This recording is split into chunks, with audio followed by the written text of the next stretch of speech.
Hello friends, मेरे digital classes में आप लोग का बहुत बहुत फिर से नए सेशन में स्वागत करता हूं। तो आज है 18 अप्रैल। हम डेली बेस पे करंट अफेयर्स करते हैं जो आपके नेशनल इंटरनेशनल करंट अफेयर्स होते हैं। तो भारत के कोई भी यहाँ पे जो क्वेश्चन है यहाँ से आपके करंट अफेयर्स में शामिल हो जाता है।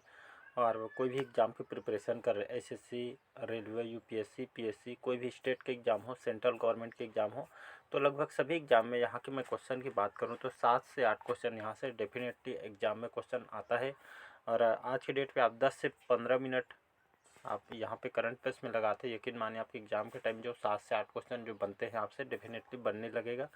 तो आपको एग्ज़ाम टाइम बस रिवाइज़ करना है, बाकी आप डेली बेस पे पढ़ेंगे तो आपको बहुत सारी जानकारी भी मिलेगी, क्या हो रहा है क्या नहीं। ये आपके बहुत ही आपका जो माइंड है डेवलप होगा इससे। तो चलिए सेशन को बढ़ाते हैं आगे। इससे पहले अगर पहली बार आए तो चैनल को सब्सक्राइब करके रख लीजिएगा ताकि जो नोटिफिकेशन है आप तक पहुँच पाए। तो चलिए स्टार्ट करते हैं सेशन। तो हमारा पहला क्वेश्चन है, हाल ही में आईपीएल में, इंडियन प्रीमियर लीग में सबसे तेज विकेट लेने वाले खिलाड़ी कौन बने? तो अमित मिश्रा, भुवनेश्वर कुमार, कगिसो रबाडा या इनमें से कोई नहीं। तो इसका करेक्ट जो आंसर हो जाएगा कगिसो रबाडा। तो इन्होंने हाल ही में आईपीएल में सबसे तेज 100 विकेट लेने वाले आपके क्रिकेटर बन गए हैं। आपके कौन से टीम में खेलते हैं? तो आपके पंजाब किंग्स के तेज गेंदबाज है आपके कगिसो रबाडा। तो इन्होंने पंजाब किंग्स में इन्होंने कगिसो रबाडा ने ये आपके गुजरात टाइटंस के खिलाफ इन्होंने मैच के दौरान अपना 100वां आईपीएल विकेट इन्होंने हासिल किया है। तो इसको याद रखिएगा, ये आपसे सबसे तेज 100 विकेट लेने वाले गेंदबाज ये आपके बन गए हैं। तो इसको याद रखिएगा। कौन से टीम में खेलते हैं? तो पंजाब किंग्स में खेलते हैं। तो इसको याद रखिए। किसके खिलाफ? तो गुजरात टाइटंस के खिलाफ मैच के दौरान अब इन्होंने अपना 100वां आईपीएल विकेट हासिल किया है। तो इसको याद रखिएगा। अगला क्वेश्चन देखते हैं। यहाँ पे, हाल ही में कहाँ का जो बिहू के प्रदर्शन में गिनीज वर्ल्ड रिकॉर्ड बनाया है? तो दिसपुर, गुवाहाटी, ईटानगर या इनमें से कोई नहीं। तो आपका असम, याद रखिएगा। जो असम राज्य यहाँ के जो ज़िला है गुवाहाटी, ये आपके यहाँ बिहू कौन से राज्य में मनाया जाता है? तो ये अभी एग्जाम में क्वेश्चन पूछा गया। तो असम में मनाया जाने वाला त्यौहार है, फेस्टिवल है।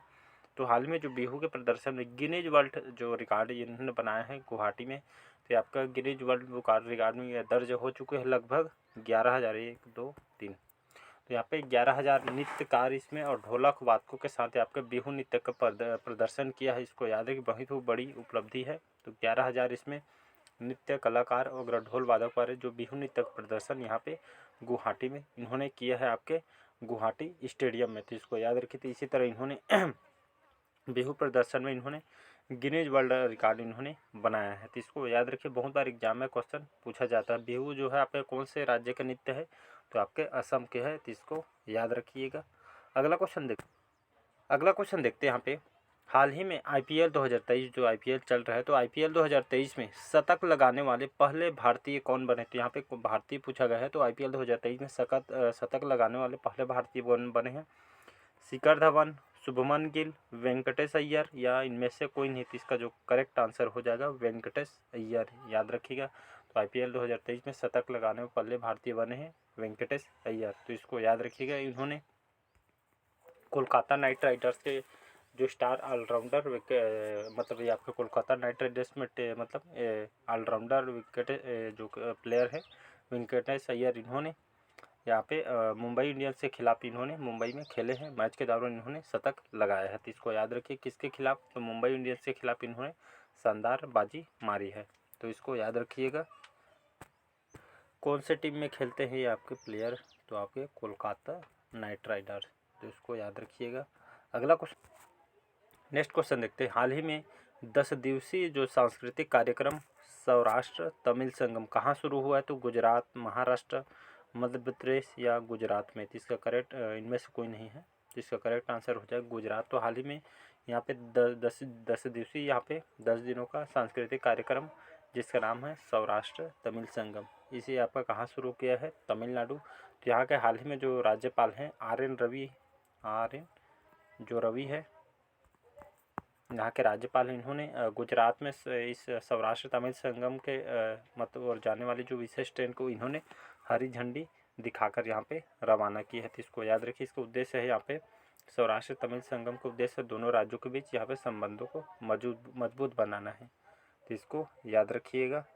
मतलब तमिलनाडु और गुजरात के संबंध को अच्छा करना है, इसी माध्यम से इस ट्रेन को हरी झंडी दिखाई है। अगला क्वेश्चन देखते हैं। नेक्स्ट क्वेश्चन देखते हैं। हाल ही में किस देश में भारतीय उच्च आयोग ने अपना 16वां वीज़ा आवेदन केंद्र शुरू की है? तो आपके नेपाल में, श्रीलंका में, बांग्लादेश में, या इनमें से कोई नहीं? इसका करेक्ट आंसर हो जाएगा बांग्लादेश। तो यहाँ पे हाल में जो हमारे भारतीय जो उच्च आयोग ने यहाँ पे अपना 16वां क्रम का वीज़ा आवेदन केंद्र कहाँ पे स्टार्ट किया है? तो बांग्लादेश में। तो बांग्लादेश में भारतीय उच्च आयोग ने 16वां वीज़ा आवेदन केंद्र खोला है, तो इसको याद रखिएगा। तो ये बांग्लादेश के भारतीय उच्च आयोग ने यहाँ पे दक्षिण पश्चिम जो बांग्लादेश का काफ़ी कुष्ठिया में इन्होंने अपना 16वां वीज़ा आवेदन केंद्र जो केंद्र है यहाँ पे खोली। यहाँ पे मैं बांग्लादेश की बात करूँ, बांग्लादेश की राजधानी है क्या है? ढाका यहाँ की राजधानी है, जो हमारे सबसे ज़्यादा सीमा बांग्लादेश के साथ लगती है। और यहाँ की जो ऑफिशियल जो लैंग्वेज है बंगाली, यहाँ पर भाषा इन लोग उपयोग करते हैं। और यहाँ के प्रेसिडेंट है मोहम्मद अब्दुल जो हामिद है, यहाँ के प्रेसिडेंट है। प्राइम मिनिस्टर शेख हसीना, बहुत बार बता चुका हूँ, यहाँ के प्राइम मिनिस्टर हैं। तो इसको याद रखिए। यहाँ की जो मुद्रा है इसको टकक नाम से जाना जाता है, बहुत बार क्वेश्चन पूछा है। प्राइम मिनिस्टर यहाँ के आपके शेख हसीना यहाँ के प्राइम मिनिस्टर हैं। अगला क्वेश्चन देखते हैं। अगला क्वेश्चन है, हाल ही में विश्व हीमोफीलिया दिवस कब मनाया गया है? तो 15 अप्रैल को, 17 अप्रैल को, 16 अप्रैल को, या इनमें से कोई नहीं? इसका करेक्ट आंसर हो जाएगा 17 अप्रैल। तो 17 अप्रैल को विश्व हीमोफीलिया दिवस मनाया जाता है। पहली बार इसको कब मनाया गया था? तो 1941 को मतलब इसको मनाया गया था। यहाँ पे इससे जो बीमार जो पीड़ित जो मरीज होते हैं, रक्तस्राव विकार वाले जो व्यक्ति के जीवन को बेहतर बनाने के लिए उनको मतलब यह दिवस को मनाया जाता है, जो यहाँ पे लोगों को जागरूक करके लिए इसके लिए खास करके उनको जागरूक करने के लिए मनाया जाता है, उनके सेहत को अच्छी रखने के लिए। अगला क्वेश्चन देखते हैं। अगला क्वेश्चन है मोस्ट इम्पोर्टेंट क्वेश्चन है, हाल ही में फेमिना मिस इंडिया 2023 के खिताब किसने जीता है? तो आपके थौनाओजम एस्ट्रेला लुवांग ने, श्रेया पुंजा ने, नंदनी गुप्ता ने, या डी है इनमें से कोई नहीं? इसका करेक्ट आंसर हो जाएगा नंदनी गुप्ता। कहाँ की रहने वाली हैं? हमारे भारतीय राजस्थान के रहने वाले हैं। तो फेमिना मिस इंडिया 2023 के जो खिताब इन्होंने जीता है, नंदनी गुप्ता कहाँ के है? राजस्थान से है। और हाल ही में इन्होंने एक महान समारोह में फेमिना मिस वर्ल्ड रिकॉर्ड 2023, याद रखिए 2023 के खिताब इन्होंने जीता है। इस बार जो यहाँ पे फेमिना जो मिस इंडिया है यहाँ पे खूबसूरती प्रतियोगिता है, तो इसको याद रखिए। कौन से क्रम था? 59वां क्रम का संस्करण था, इसको याद रखिएगा। और इसकी रनअप कौन रही थी? तो जो आपके जो रनअप थी आपके दिल्ली की जो श्रेया पुंजा थी, इसके रनअप थी, मतलब सेकंड पोजीशन पे। और यहाँ पे मणिपुर से ये आपके थर्ड पोजीशन पे थे, इसको याद रखिएगा। और ये आपके रनअप थी सेकंड पोजीशन में। फर्स्ट पोजीशन में आपके नंदनी गुप्ता, तो इसको याद रखिए। कहाँ के रहने वाली हैं? तो राजस्थान के रहने वाली हैं। एक खूबसूरती प्रतियोगिता है ये, आपको 59 मतलब 59वां संस्करण। अगला क्वेश्चन देखते हैं। हाल ही में थावे उत्सव कहाँ मनाया गया? तो उड़ीसा, बिहार, राजस्थान, या इनमें से कोई नहीं? इसका करेक्ट आंसर हो जाएगा बिहार, करेक्ट आंसर हो जाएगा। तो हाल ही में थावे उत्सव मनाया गया है बिहार में, आपके गोपालगंज, यहाँ के जो जिला है गोपालगंज में। तो यहाँ के बिहार के प्रमुख ये आपके जो शक्तिपीठ जो थावे है, यहाँ की पर्यटन विभाग और जिला प्रशासन की ओर से यहाँ पे 2 दिवसीय थावे उत्सव महोत्सव का इसका आयोजन किया जो कि आपके रंगारंग कार्यक्रम है। तो थावे महोत्सव कौन से राज्य में मनाया जाता है? तो याद रखिएगा बिहार राज्य में मनाया। और बिहार की बात करूं, यहाँ की राजधानी है क्या है? बिहार की राजधानी है आपका पटना। और यहाँ के सीएम कौन है? तो नीतीश कुमार यहाँ के आपके मुख्यमंत्री थे, इसको याद। अगला क्वेश्चन देखते हैं। हाल ही में डीआरडीओ द्वारा अकादमी उत्कृष्टता केंद्र का उद्घाटन कहाँ पे किया गया है? तो आईआईटी दिल्ली में, आईआईटी मुंबई, आईआईटी हैदराबाद, या इनमें से कोई नहीं? इसका करेक्ट आंसर हो जाएगा आईआईटी हैदराबाद। तो ये आपके डीआरडीओ द्वारा ये अकादमिक उत्कृष्टता केंद्र का उद्घाटन किया गया है।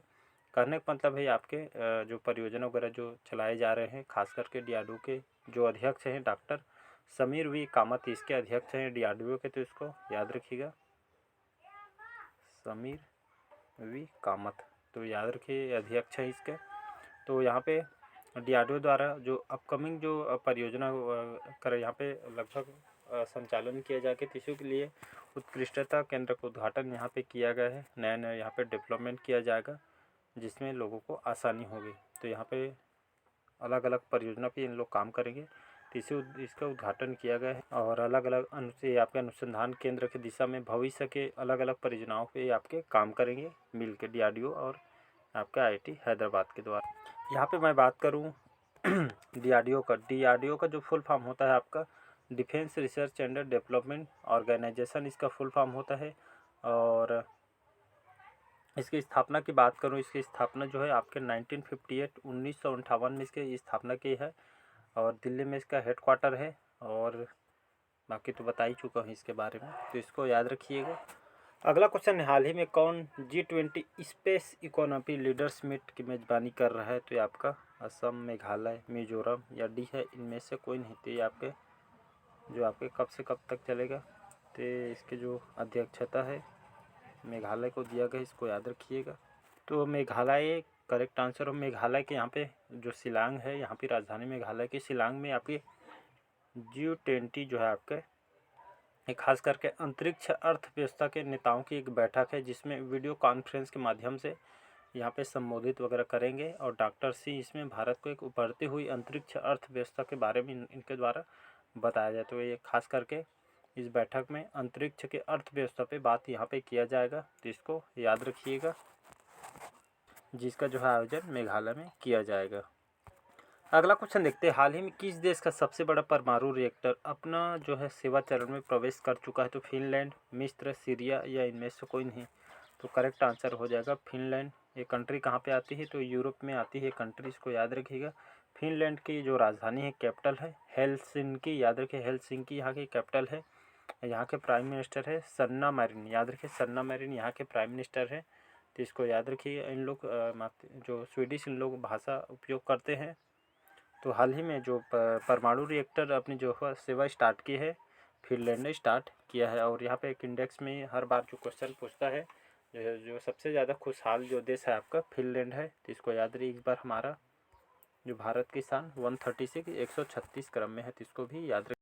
अगला क्वेश्चन है, हाल ही में कौन सा देश इंटरनेशनल बिग कैट अलायंस का संस्थापक सदस्य बना है? तो भूटान, श्रीलंका, नेपाल या इनमें से कोई नहीं। तो करेक्ट आंसर हो जाएगा नेपाल। तो हाल ही में जो नेपाल देश है इंटरनेशनल बिग कैट अलायंस का संस्थापक सदस्य बना है, तो इसको नेपाल करेक्ट आंसर हो जाएगा।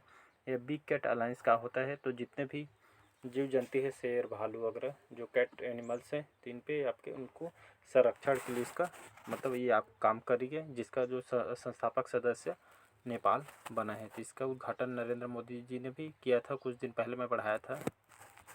अगला क्वेश्चन देखते हैं यहाँ पे, हाल ही में कंप्रेस्ड बायोगैस पर 2 दिवसीय वैश्विक सम्मेलन, इसका जो आयोजन कहाँ पे किया गया है? तो जयपुर, नई दिल्ली, कोलकाता या डी है, इनमें से कोई नहीं। तो इसका करेक्ट आंसर हो जाएगा तो आपके नई दिल्ली में इससे कंप्रेस्ड बायोगैस का 2 दिवसीय वैश्विक सम्मेलन का इसका आयोजन किया गया है। तो इस जो नई दिल्ली में इसका जो आयोजन किया गया है आपके, इसका उद्देश्य क्या है? जैसे 2 दिवसीय वैश्विक सम्मेलन, इस कंप्रेस्ड बायोगैस जो 2 दिवसीय सम्मेलन है, तो आपके पेट्रोलियम और प्राकृतिक गैस मंत्रालय द्वारा इसका आयोजन किया जा रहा है। इस बैठक का जो विषय है आपके खास करके विकास के लिए प्रगतिशील और नीतिगत ढांचे की आवश्यकता, मतलब डेवलपमेंट पे काम करेगी, कहने का मतलब यही है, तो इसको याद रखिएगा। अगला क्वेश्चन देखते हैं, हाल ही में वित्त वर्ष 2022-23 याद रखिए। तो वित्त वर्ष 2022-23 में भारत का सबसे बड़ा व्यापारिक भागीदार कौन सा बना है? तो रूस, चीन, अमेरिका या इनमें से कोई नहीं। तो इसका करेक्ट आंसर हो जाएगा अमेरिका, US। तो 2022-23 डाटा में अमेरिका भारत के सबसे बड़ा व्यापारिक भागीदार बन के उभरा हुआ है, तो इसको याद रखिएगा।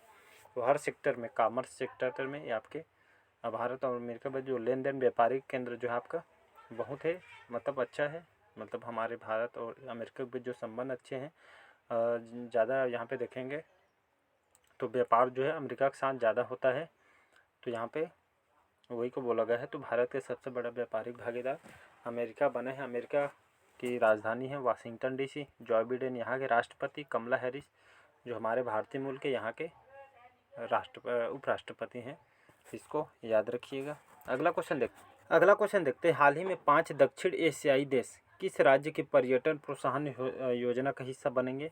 तो ये आपके राजस्थान, मध्य प्रदेश, महाराष्ट्र, इनमें से कोई नहीं। इसका करेक्ट आंसर हो जाएगा मध्य प्रदेश। तो ये आपके 5 दक्षिण एशियाई जो देश है आपके, जो मध्य प्रदेश के जितने भी पर्यटन क्षेत्र हैं, इसको बढ़ावा देने के लिए आपके प्रोत्साहन योजना का हिस्सा बनेंगे। मतलब जो यहाँ पे जो पर्यटन है इसको डेवलप करने के लिए आपके जो 5 दक्षिण एशियाई देश इसके प्रोत्साहन योजना का हिस्सा बनेंगे, तो इसको याद रखिएगा। मध्य प्रदेश की बात करूँ, मध्य प्रदेश की राजधानी क्या है, तो भोपाल है, तो इसको याद रखिएगा। और यहाँ के सीएम कौन है, तो आपके शिवराज सिंह चौहान यहाँ के सीएम है। राजधानी भोपाल तो बता ही दिए हूँ, तो इसको याद रखिएगा। तो आज का सेशन को चलिए आज ख़त्म हो गया है। तो बाकी जो अगले दिन हम मिलते हैं करंट अफेयर्स में, तो हम डेली बेस पे यहाँ पे करंट अफेयर्स पढ़ते हैं। तो यहाँ पे आप कोई भी एग्ज़ाम की प्रिपरेशन कर रहे हो तो करंट अफेयर्स बहुत ही मायने रखते हैं आपके एग्ज़ाम के लिए। तो डेली बेस पे आप करंट अफेयर्स पढ़ सकते हैं। और यहाँ पे क्वेश्चन की बात करूँ 7-8 क्वेश्चन आपके डेफिनेटली पूछे जाते हैं।